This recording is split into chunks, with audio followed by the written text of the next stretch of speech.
الحمد لله رب العالمين الرحمن الرحيم مالك يوم الدين إياك نعبد وإياك نستعين اهدنا الصراط المستقيم صراط الذين أنعمت عليهم غير المغضوب عليهم ولا الضالين.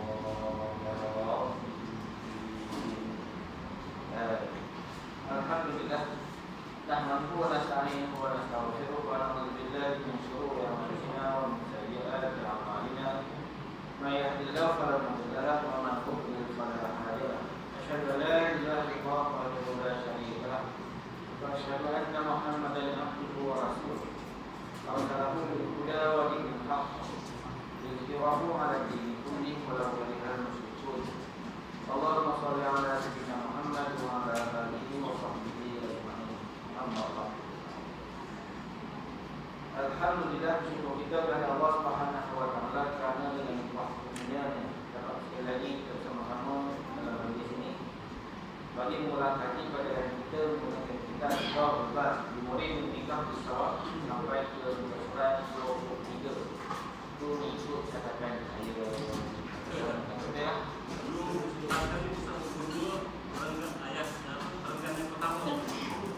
Rangkaian mahar dua sama dan wajib mahar min mahar itu pada 25 bulan 2021 dulu.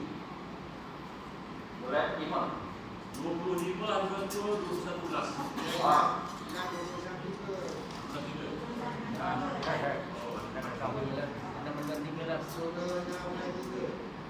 Jualan nanti tak datang.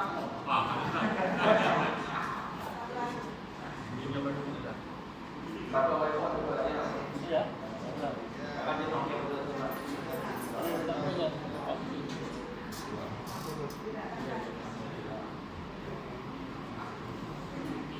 So, surat 23, perhatian yang pertama dia adalah faedah, okey?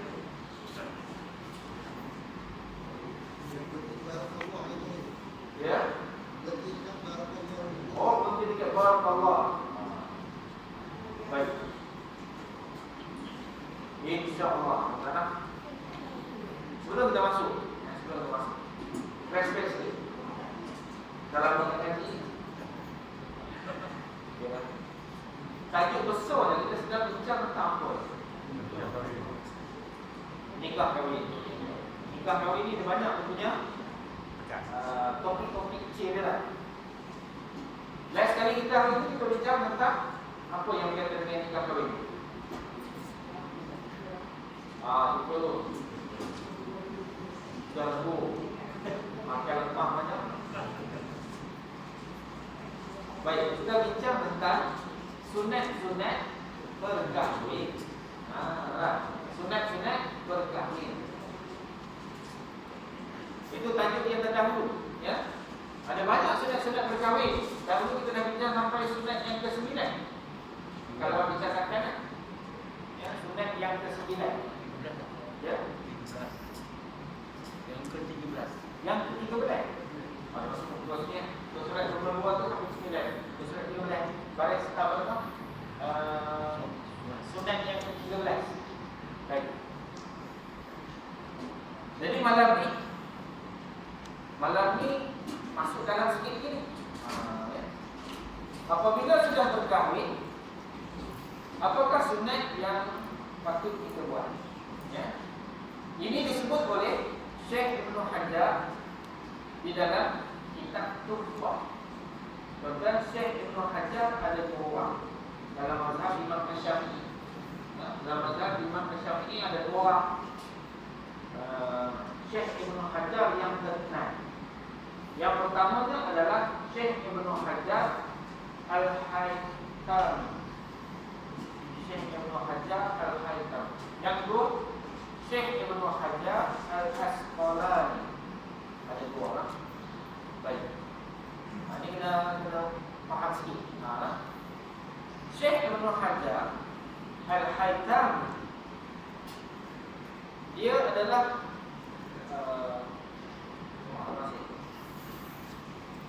pakar rujuk dalam bidang fiqh dalam mazhab Asy-Syafi'i. Dan dia pakar rujuk dalam bab fiqh mazhab Syafi'i. Adapun Syekh Ibn Hajar Al-Asqalani, dia adalah pakar rujuk dalam bidang hadis. Dalam bidang hadis mazhab Syafi'i juga. Jadi bila kita sebut Syekh Ibn Hajar, kita faham ada dua orang. Dia pakar rujuk fiqh ke pakar rujuk hadis? Kalau pakar rujuk hadis, dia merujuk kepada Syekh Ibn Hajar Al-Asqalani. Adapun dalam bidang fiqh adalah Syekh Ibn Hajar Al-Haytami. Baik. Siapakah Syekh Ibn Hajar ni? Ataupun kitab Tuhfah ni, Syekh Ibn Hajar di dalam Tuhfah. Apa itu Tuhfah? Tuhfah adalah satu kitab karangan daripada Syekh Ibn Hajar Al-Haytami ini. Nama penuhnya ialah Tuhfatul Muhtaj bi Syarhil Minhaj. Itu nama penuh kitab Tuhfah. Bila sebut kitab Tuhfah, adalah Tuhfah apa? Tuhfatul Muhtaj bi Syarhil Minhaj. Ya. Kitab ini disusun oleh Imam Syihabuddin Ahmad bin Muhammad bin Muhammad bin Ali bin Hajar Al-Haytami As-Sa'di Al-Ansari Al-Syafi'i. Itu nama penuh dia. Nama penuh Syekh Ibn Hajar ni. Nama gelarannya Ibn Hajar, tapi nama penuh, nama asalnya ialah Imam Syihabuddin Ahmad bin Muhammad bin Muhammad bin Ali bin Hajar Al-Haytami. Haytami ini merujuk pada tempat tinggal dia. Ya. Ulama-ulama terdahulu bila menulis ataupun menggunakan nama pena dia merujuk pada tempat. Seperti kita di Malaysia ni ada seorang yang terkenal, Al-Barbawi. Ya. Siapa itu Al-Barbawi? Syekh Al-Barbawi. Syekh Idris Al-Barbawi. Ya. Syekh Idris Al-Barbawi. Siapa itu Syekh Idris Al-Barbawi? Pengarang kitab yang terkenal. Kitab apa? Kamus Bahasa Arab. Idris Al-Barbawi. Dia juga penterjemah pada kitab Bahrul Mazi. Ada 12 jilid, 24 jilid. Ya. 24 jilid. Itu kitab Bahrul Mazi. Itu antara lah, ya, terjemah kitab Bahrul Mazi dan juga pengarang Kamus Al-Barbawi. Orang mana? Orang dulu Merbau. Orang Al-Barbawi. Kata itu orang dulu Merbau. Jadi Al-Haytami ini merujuk pada tempat tinggal. Nama kampungnya adalah Abu Haytham di Mesir. Syekh Ibn Hajar ini lahir pada tahun 909 Hijrah. 909 Hijrah. Antara gurunya yang terkenal adalah Syekh Islam Zakaria Al-Ansari, Syekh Abdul Haq As-Simbati, Syekh Ibn Harus Al-Misri, Syekh Syihab Ar-Ramli. Imam Ramli juga adalah merupakan antara pakar rujuk fiqh dalam mazhab Syafi'i. Itu antara guru-gurunya lah, ya. Lahir 909 Hijrah.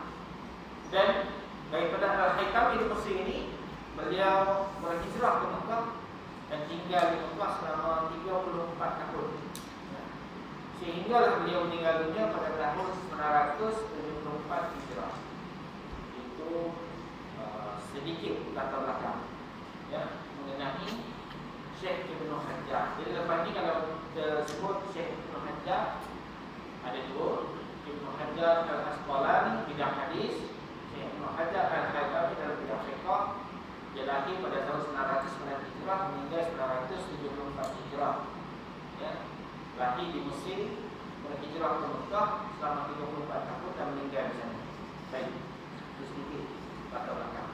Maka apa kata Syekh Ibn Hajar ni? Kata Syekh Ibn Hajar dalam kitabnya Tuhfah tadi, Tuhfatul Muhtaj.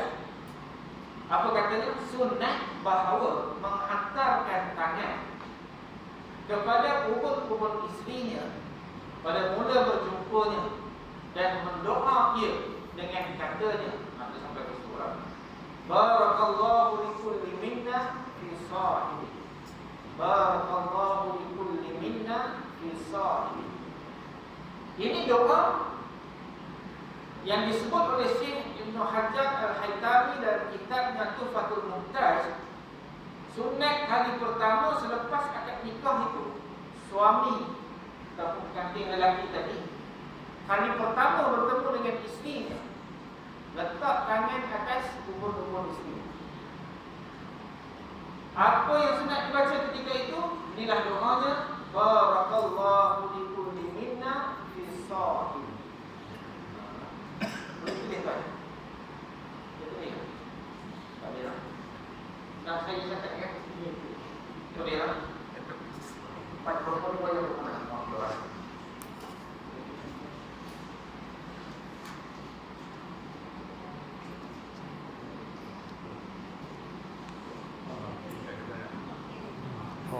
Sikit ni. Kering dia. Tak ada juga.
Doa yang sunat dibaca ketika mana suami kali pertama bertemu dengan isteri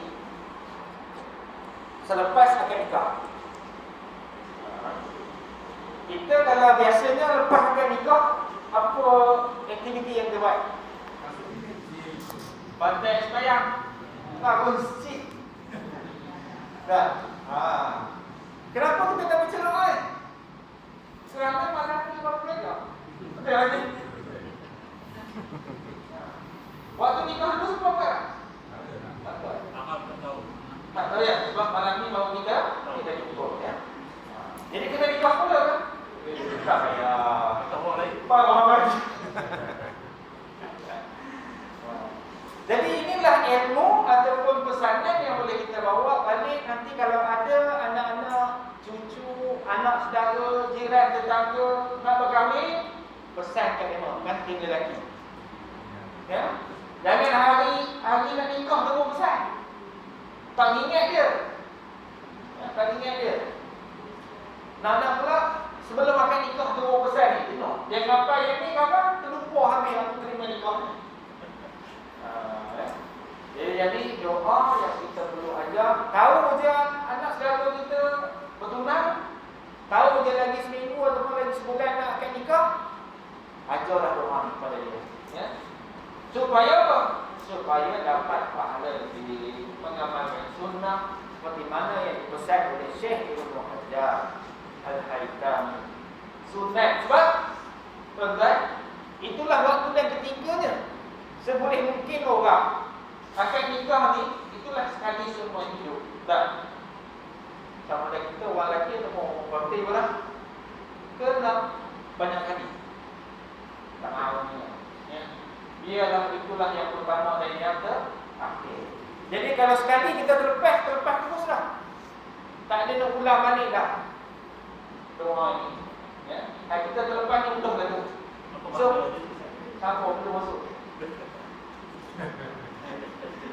Tak sama-sama lah. Apa? Tongkat sama-sama. Tongkat apa sama? Dia ada tongkat. Nampak. Jadi kita pesan sangat-sangat ya. Doa ni agar dihafal awal. Barakallahu li kulli minna bisawab. Jadi tuan-tuan malam ni tak payah kadang. Kecuali kalau ada perhatian. Allah. Apa maksudnya tanya Tuhan ini? Barakallah. Mudah-mudahan Allah memberkati. Bi kulli minna, tiap-tiap daripada kami fi sahibi, di dalam persahabatan. Maknanya kali pertama kami ini mudah-mudahan kita dapat bersahabat antara suami dan isteri, dan juga Allah Ta'ala memberkati akan berhubungan suami isteri berkenaan. Okey, majlis. Boleh nak? Alhamdulillah. Okey, itu langkah pertama seawal daripada selepas akad nikah. Lepas akad nikah bermulalah aktiviti suami isteri. Yang ni saya baca je lah, tak nak urai banyak panjang. Kerana apa? Kerana dia kata apabila berkehendak setubuh dengan dia, yang ni contoh dah ada ulang lah. Tak payah nak ulang, tapi ada juga ada ulang depan ni. Ya, maka apakah sunat-sunat yang boleh dibuat? Yang pertama, menutupi keduanya dengan kain yang satu. Bawah satu selimut ni. Jangan pakai selimut seksi. Dan mendahulukan bersuci, maknanya gosok gigi siap-siap, mandi, memakai bau-bauan, ya, minyak wangi, hidup dah bau curut, bau petai, kenuak, lagi dahsyat lah. Ya. Kalau lepas makan pun tak apa, maknanya gosok gigi, ya, pakai Listerine, hilangkan bau dulu. Ya. Pakai uduk-uduk. Ha? Uduk-uduk tiang. Itu kan nanti jangan pakai. Dia nampak orang rumah dia pakai apa. Yang kita ni tak jaga. Kita ni patut kita jaga juga ni. Itulah tu, kau dan memakai bau-bauan dan mengucup bergurau sedar daripada tiap-tiap yang memakikan syahwat keduanya. Ini semuanya adalah sunat dilakukan. Ya. Jangan terus je. Ya, tutup pintu, tutup lampu, tarik, hutan. So, pelan-pelan sama-sama. Macam kucing. Dan demikian lagi, saya tak tahu berapa banyak ni, kita lagi je. Dan demikian lagi sunat membaca tiap-tiap daripada dua lelaki isteri. Bismillah, Allahumma jannibna syaitan wa jannibi syaitan ma razaqtana. Nak apa apa dah? Apa dia tak sempat baca. Tak sempat baca Ustaz. Siapa tempoh fikir pilot ke mana ya? Pusing ke apa? Bagi ke depan, dia tidur. Itu bagi pengantin baru lah. Tapi pengantin lama tinggal berdua je, anak cucu semua tak ada. Apa dapat? Apa lagi? Jom kita bunuh setan. Ya? Dan makro berkata-kata ketika lima. Ya? Usah simpang-simpang. Tapi cerita anak cucu lah apa lagi, habis. Hilang pun. Dan harap menceritakan orang akan perkara yang hasil bagi dua lelaki isteri ketika lima. Zaman hari ini zaman moden. Ada letih saudara. Siap rakam lah. Ya. Lepas rakam, simpan dalam CD. CD itu pula letak ke cara banyak-banyak. Sekali raya, balik anak cucu. Ya. Ingat ke cerita apa? Bukan cerita apa ke rupa. Allah Akbar. Usah. Ya. Apatah lagi kalau upload. Ya. Konon-kononnya takut hilang. Nanti anak cucu tengok. Upload. Ingat orang lain tak ada buka. Rupanya terdedah itu. Jangan simpan dalam handphone.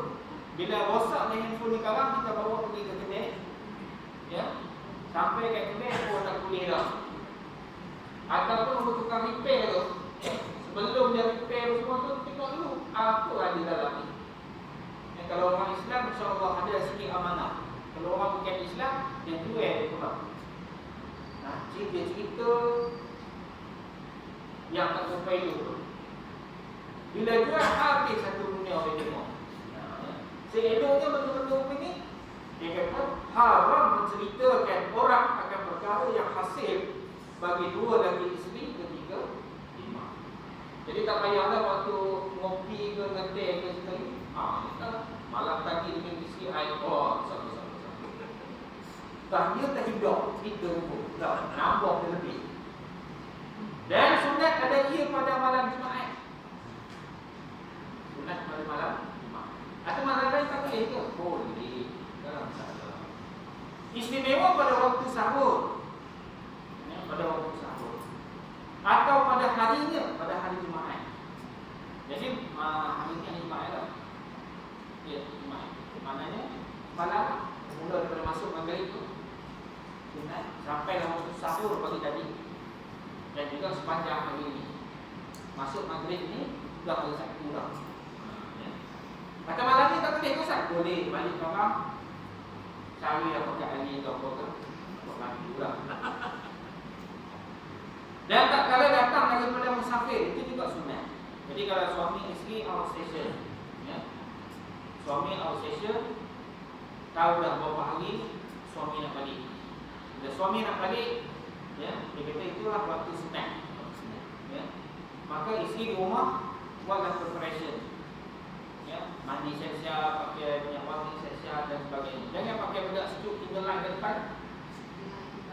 Dah. Udah mandi ke semua, pakai baju kelawar, hubung bedak sejuk tinggal line ke baik. Kan? Kat sini tarik tinggal line bawah, sebelah sini tinggal line bawah. Ya. Bila sampai di rumah, Haji buka pintu dia kata tak? Buka pintu tu dia. Pesan suami dia. Jadi patutnya berhias, ya, berhias dengan cantik. Karena itulah antara waktu yang sunat. Dan tak kala melihat akan perempuan yang tercengang akan dia. Apa itu tercengang? Itu, tengok tak? Kalau luar sangat jadi macam mana? Mulut tak tutup dah, tengok je. Cengang dia. Maka tak kala melihat perempuan yang sehingga menyebabkan kita tercengang, ya, ternganga, leleh radio. Waktu itu juga adalah waktu yang sunat bersama dengan isteri. Dan sunat berubat supaya kuat cakarnya jika dengan kosok yang berkebajikan, seperti memelihara akan dirinya dan isterinya dan kerana dapat anak. Ya. Sunat berubat. Antara berubat yang boleh urut, ya. Makanlah ubat-ubat herbal dan sebagainya. Ya, itu antara kaedah-kaedah berubat. Dan sayangnya dijauhkan pada awal bulan dan akhirnya dan tengahnya, dan tak kala sangat kenyang dan tak kala hasil syahwat, dengan menghayalkan rupa perempuan yang elok. Ya. Waktu bersama dengan isteri, dikata dijauhkan, maknanya makruh menghayalkan perempuan lain. Jangan dulu nak pula kampel untuk gambar orang lain ke isteri lain kita boleh. Menghayalkan pun tak boleh. Apatah lagi tampil ke orang lain. Itu lagi tak boleh. Dan sunat apabila inzal dia dinantinya hingga inzal isterinya. Maknanya dengan puas seorang. Ya. Lepas pada suami inzal ni boleh climax. Tahu climax? Sudah tu. Saya cerita dia berakam tu. Habis dah keluar. Ustaz ni ada apa ni? Wallahu a'lam. Ya, maka sunat apabila inzal suami dinantinya hingga inzal isterinya, maka kena kuat dulu. Wallahu a'lam. Baik itu selesai. Ada soalan ke sembang belakang? Dan demikian lagi setengah daripada sunat. Ini sunat berkahwin. Yang tadi sunat berhubungan suami isteri. Ini sunat berkahwin. Sambung balik yang itu 13, masuk yang ke-14. Dan demikian lagi setengah daripada sunat mentaubatkan 2 syurut yang mastur keduanya dahulu daripada akad. Apa pula? Mastur daripada mastur. Tahu? Saksi kan? 2 syurut di mana saksi? Sunat kita taubatkan 2 saksi yang mastur. Saksi yang bersifat mastur sebelum daripada akad nikah. Apa itu saksi yang mastur? Mastur bukan mustad. Mustad atau nikah mustad. Kita tak tahu. Ya, adakah saksi ini seorang yang adil ataupun tidak? Mastur ni dia ada dua keadaan. Satu mastur adil, satu lagi mastur Islam. Jika sekiranya mastur adil, ya, sah dia jadi saksi. Mastur adil sah jadi saksi. Cuma sunat kita taubatkan dia dulu. Makna katanya kita ajak semua sekali paling simple untuk taubat dan istighfar. Jadi sebelum makan nikah, marilah sama-sama kita beristighfar. Jangan semua dua orang tu je. Mereka jadi saksi ya. Mereka istighfar dulu. Mana itu orang. Ya. Jadi kita jemput semua sekali yang hadir dalam majlis agar sama-sama beristighfar. Sunat istighfar ni kepada siapa? Kepada saksi yang mastur adilnya. Kita tak tahu dia ni adil ataupun tidak. Apakah itu adil? Adil ialah tidak fasik. Jadi kita tak tahu bahawa saksi ini fasik ataupun tidak, maka ketika itu sunat kita taubatkan dia. Ada pun saksi yang kita tahu bahawa dia bersifat dengan adil. Tok imam, tok bilal, ahli masjid, selalu duduk sembahyang. Ya, yang rupa ini tidak disunatkan untuk istighfar. Tapi istighfar juga salah ke? Tak salah. Kerana istighfar adalah satu amalan mulia yang boleh kita lakukan bila-bila masa. Istighfarlah banyak-banyak. Kerana Nabi kita SAW beristighfar satu hari tak kurang daripada 70 kali. Jadi nak akan nikah tu nak istighfar, sila. Paling sunatnya bila? Apabila saksi yang kedua-duanya adalah mastur adilnya. Boleh ke saksi yang mastur adil, kita tak tahu dia fasik ataupun tidak, jadi saksi nikah? Boleh. Ada pun saksi yang mastur Islamnya, kita tak pasti dia ni Islam ataupun tidak. Kerana apa? Dalam situasi ataupun bi'ah, tempat itu, tak dapat nak beza di antara orang Islam dengan orang bukan Islam. Contoh, kita pergi ke negara jiran kita, ya, pergi ke Bali, contoh, pergi ke sana. Orang Islam dengan orang bukan Islam, penampilannya lebih kuat, ya, pakai baju sama, warna kulit sama, matang sama, pakai songkok sama. Tengok-tengok baju yang ada goreng, kemau pendek. Saya bukan Islam. Maka itu mastur Islamnya. Bila mastur Islamnya tidak sah dia dijadikan sebagai saksi. Okey, nampak ya? Sedikit perbezaan berkaitan dengan mastur, sifat mastur bagi saksi. Mastur adil sah jadi saksi, sunat taubat kita istighfar. Mastur Islam tidak sah dia sebagai saksi. Okey, clear? Baik. Ada soalan? Tanya apa saudara? Dan demikian lagi setengah daripada sunat berkahwin itu ialah mentaubatkan dua syurut yang mastur keduanya dahulu daripada akad, sebelum akad. Sebelum akad. Kalau sudah akad, Allah lah. Bagaimana mastur adil bagi saksi, ya?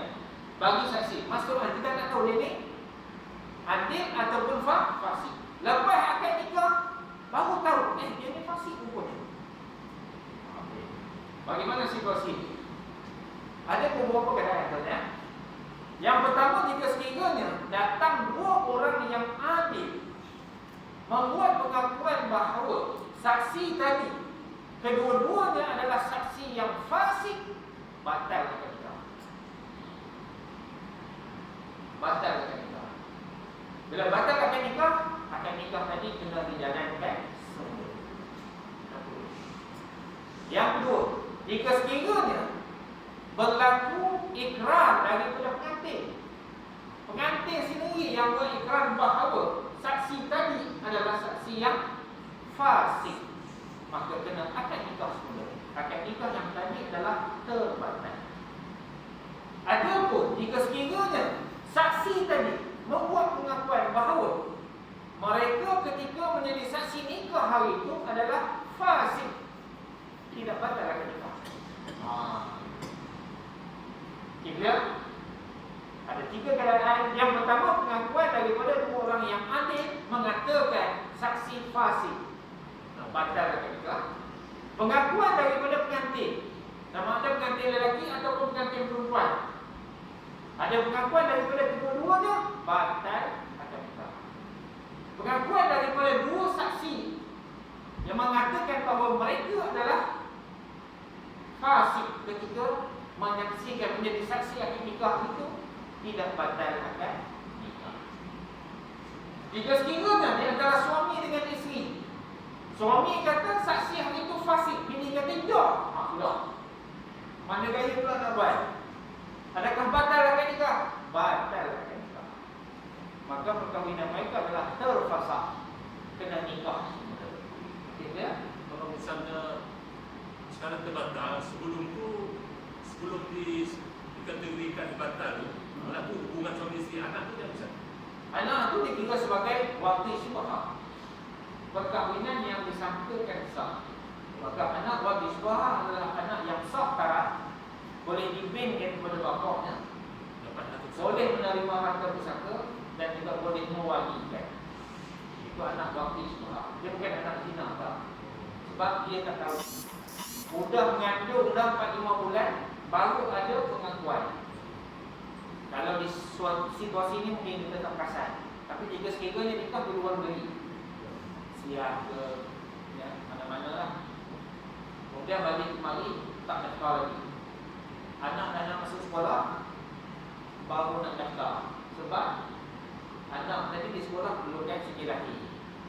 Bila perlu sijil lahir baru kelang kabut mak ayah ni pergi daftar. Bila pergi daftar, kena bawa ke mahkamah untuk mahkamah syariah untuk mengesahkan perkahwinan. Bila bawa ke mahkamah, cek tengok tak sah akad nikah. Kenapa tidak sah? Saksi tak cukup syarat.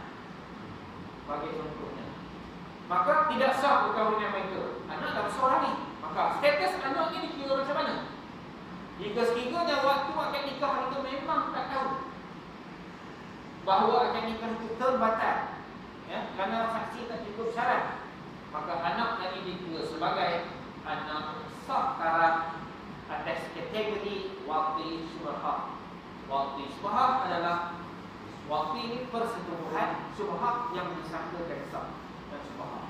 Maka anak tadi sah taraf, boleh dibinkan, boleh menerima harta pusaka dan juga boleh mewalikan. Okey, clear lagi? Sorry tu masa macam penat sikit pakai emas ni dia lepas sikit. Satu lah, yang keduanya tak sempat dengan rumah ni. Yang dia baju ni semua. Jadi di minyak. Okay, right. Settle. Itu situasi mastur. Lepas akad nikah, kena pasti mastur saksi, ya, maka itulah keadaan. Saya itu bertanya kepada saksi. Ya, Kepada wali lah. pada wali. Okay. Wali jika sekiranya dia bertaubat ketika itu, maka ada hak dia sebagai wali ketika itu. Kalau wali tak jumpa, Ya, wali tak jumpa, wali tak jumpa. Wali hilang. Tak tahu ke mana. Dia tak tahu siapa. Dia pun tak. Kahwin tak tahu siapa dia. Bapak dia ke apa ke, saudara mara ke. Oh, okey. Itu zaman dulu dah. Zaman dulu ni kalau nak nikah kena pasti dulu lah. Sekarang apa dia pun. Sekarang ada dia punya prosedur, tapi ada juga berlaku, ya. Bagus lagi. Dalam tahun ni tak silap saya berlaku kes perkahwinan. Bapa menyembunyikan status. Bapa menyembunyikan status. Kita boleh detect sebenarnya. Kita boleh detect. Ini memang berlaku. Waktu akan nikah, ya, waktu akan nikah memang dia kata dia lah wali akan nikah dulu dan sebagainya. Ya. Tapi bila nak buat sijil nikah, sekarang ni kalau nikah di pejabat, lepas akan nikah pun kita buat sijil nikah. Ketika nak buat sijil nikah, kita masukkan, sebab waktu isi orang muda-muda hari itu, dia masukkan tarikh nikah yang tidak tepat. Masuk tarikh nikah yang tidak tepat. Jadi bila kita nak buat sijil nikah, masuknya tarikh lahir, dalam menemukan kalian anak ni, dengan tarikh nikah bapa, automatic sistem tadi dia keluar wali lewat. Sebab boleh. So kita Kita panggil yang pertama, panggil mak. Tanya, anak ni macam mana? Waktu nikah dulu, adakah sudah mengandung ataupun tidak? Tak ustaz, dia kata, yang anak ni lahir tak cukup bulan lah, gini-gini semua. Okay, right. Selesai bapak, bagi bapak pula. Bagi bapak, kita tanya dia, waktu nikah dulu, adakah anak ni sudah mengandung ke, belum ke dan sebagainya. Tidak, dia kata tak salah semua. Okay, right. Tak apa. Sebab hari itu adalah hari Jumaat dan sebelah petang. Maka kita kata hari Isnin, sejenis kami kita tahan. Hari Isnin, bawa kad rawatan. Bawa kad rawatan, jumpa. Jumpa lah. Waktu tarikh rawatan tadi pertama, dah catat situ berapa minggu dan sebagainya. Confirm anak tadi adalah anak yang tidak sah. Dia mau nikah 5 hari, Sabtu, Ahad, dan 3 sekali. Hari Isnin, bawa buku, confirm. Maka pagi tadi, pagi Isnin tu, terus bawa ke mahkamah, kes, untuk nikah menggunakan wali. Maka hari Isnin tu, nikah semua. Sedua malam tadi nak kira macam mana? Itu namanya wakil.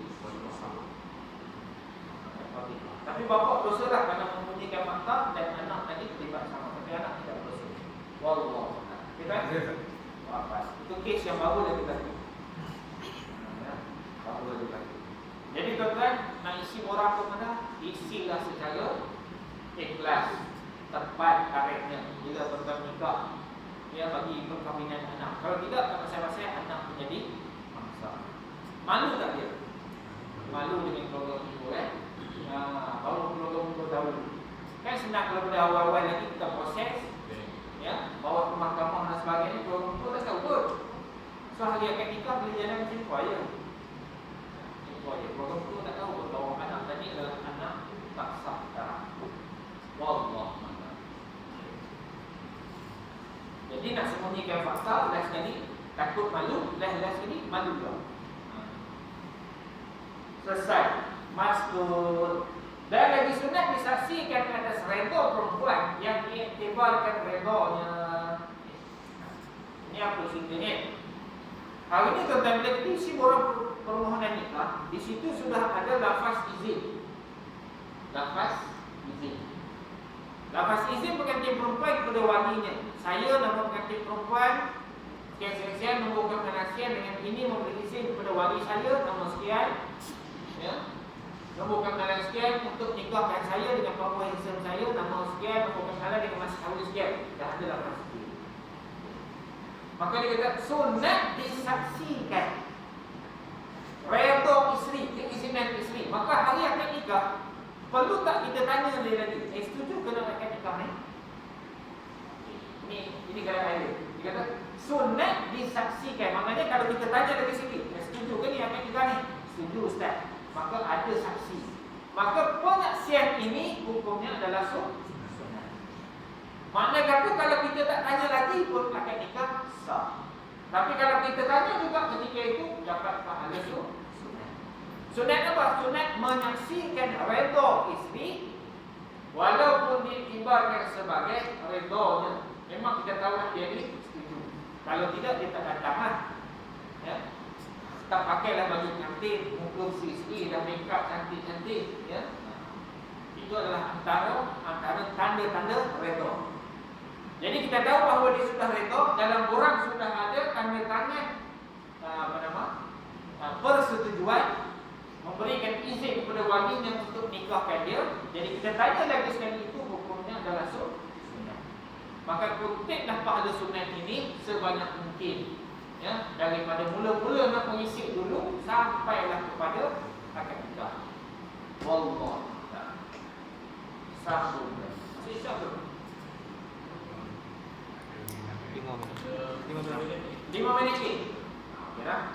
Kalau tak ada soalan tuan-tuan, saya sambung. Dan demikian lagi sunat bagi bapa menyaksikan atas redha anaknya yang bikir. Okey dah. Hukum mendapatkan keizinan tadi adalah sunat. Apakah hukumnya bapa menyaksikan izin pengantin perempuan. Zaman sekarang pandai-pandai. Kalau zaman dulu pengantin perempuan dulu kali tirai, maka belakang sana dah. Ya.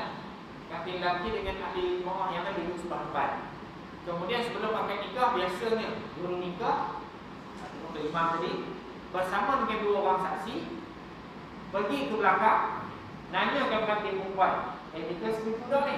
Nampak ya?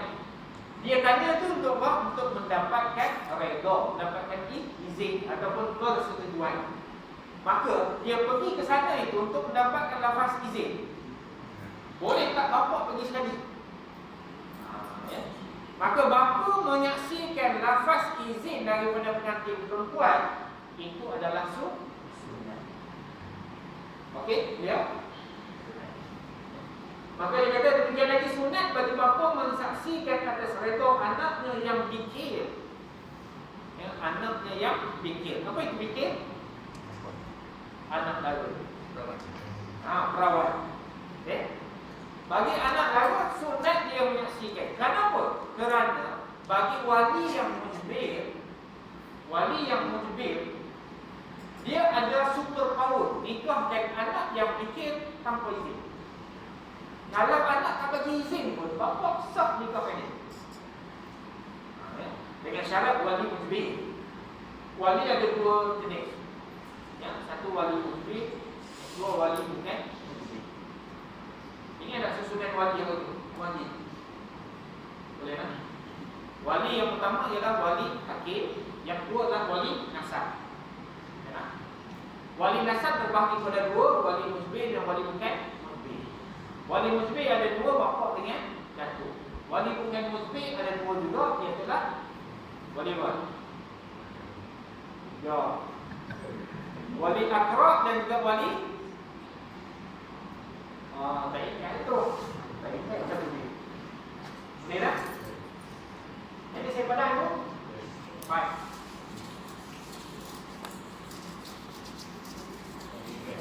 Pecahan-pecahan ni kalau tak tulis,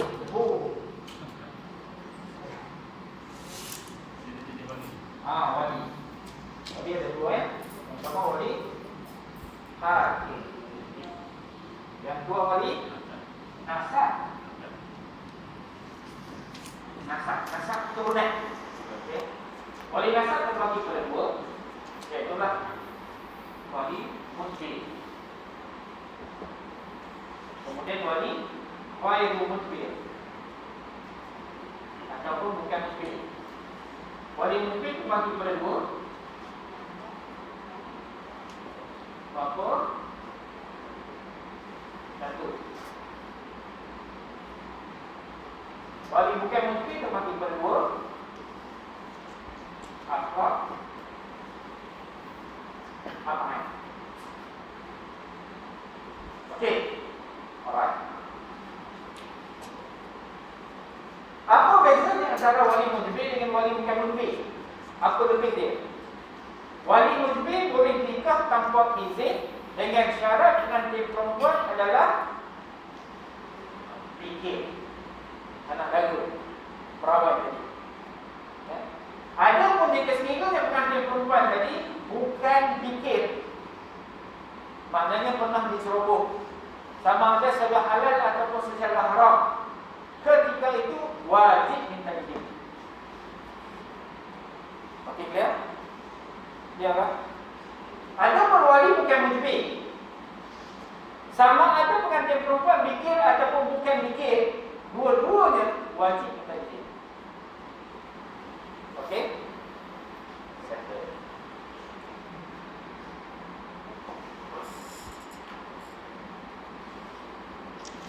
Jadi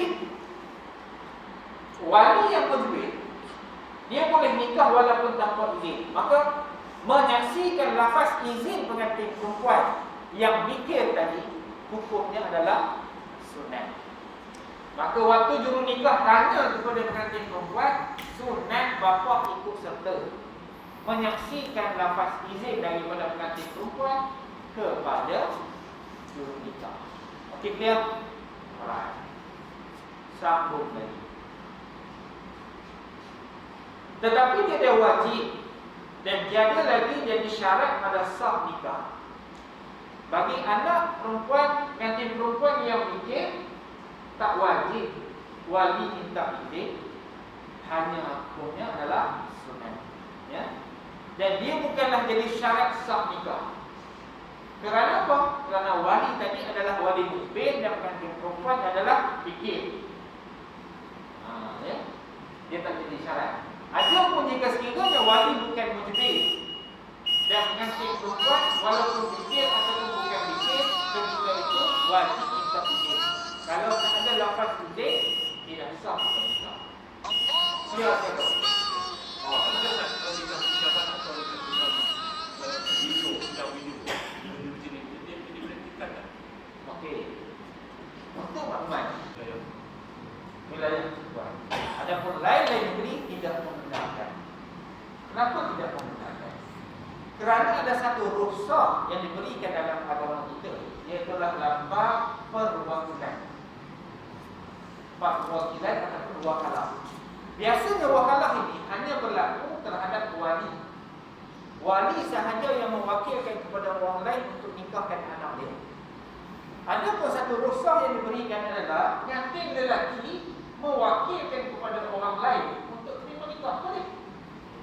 So dalam tempoh PKPD bagi setengah negeri di Malaysia, bagi contoh wilayah Keputusan dan Selangor, ya, ada PKPD. Pengantin lelaki duduk sana. Ada pun pengantin perempuan duduk di taman satu.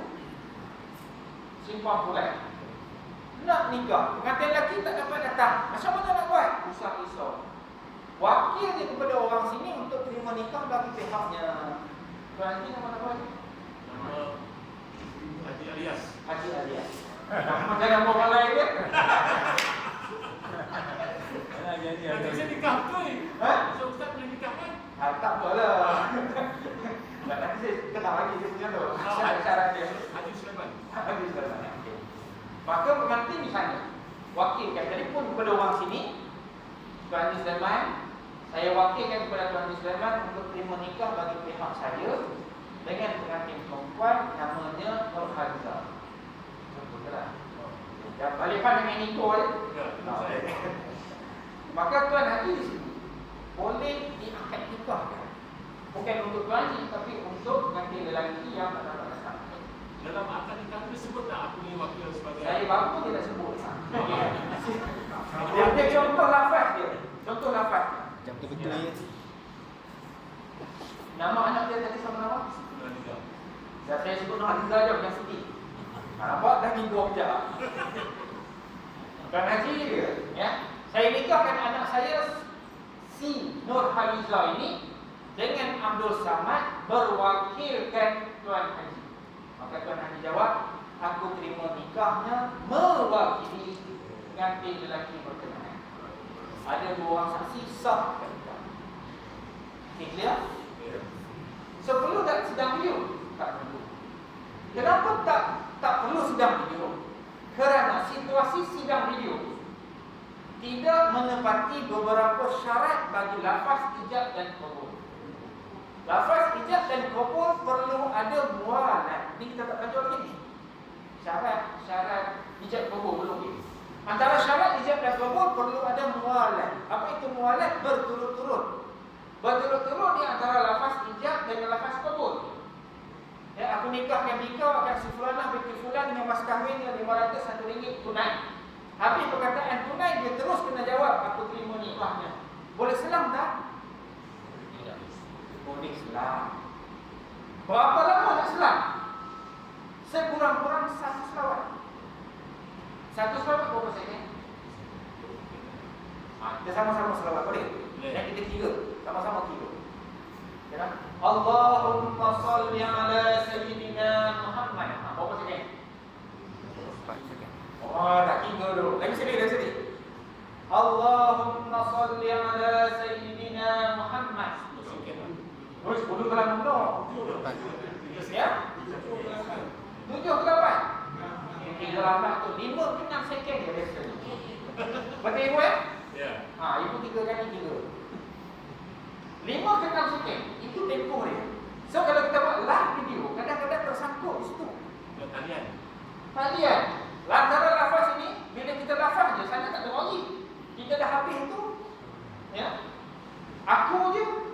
Dia ada berapa second baru sampai di sana. Yalah. Lepas tu kawan saya nak jawab balik pula. Maka di situ ada undangnya lebih daripada syarat yang ditetapkan. Sebab itu kita negeri Perak tidak menerima akad nikah berasaskan kepada sidang video ataupun video live ke, streaming ke, Google Meet ke, ya, kita tak terima.